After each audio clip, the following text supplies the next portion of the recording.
My heart sunk. I couldn't believe that someone would come around and do that. And it wasn't until I looked outside that I noticed it wasn't just their flags, but it was the people down the street. It was my flags. I actually only had one left. American flags ripped from the ground. A Hebron woman who lines her street with flags for the 4th of July, and now dozens of them are missing. 9 on Your Side's Kristen Swilley was in the Treetops neighborhood tonight. She shares how those that live there are trying to find the culprit.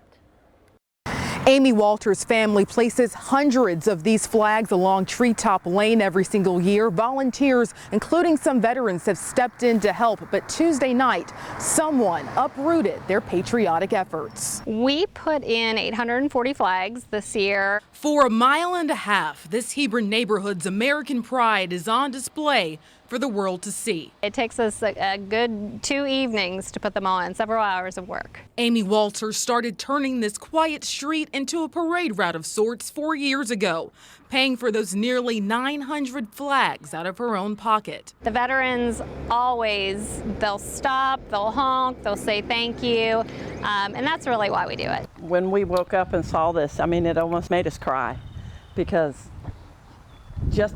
people still do this and they respect our flag. That's why what happened Tuesday night came as such a shock. The neighbor said that her husband was outside around 8:30 last night, and by 11:30 he looked out and they were gone. She says 25 flags, 5 houses worth, were stolen. Part of me hopes that they weren't damaged or tossed in the garbage or anything like that. Neighbors like Mike Moses, a Vietnam veteran and former American Legion commander, are outraged. It's very, very hard to have people, give their lives or pieces of their body so we can fly that flag, and so nobody can tell us not to. But Walter says it will take a lot more than theft to keep her down. They can take our flags, but they can't take our spirit.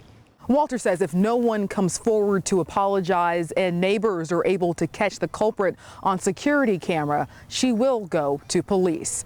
Reporting in Hebron, Kristen Swilley, 9 on Your Side.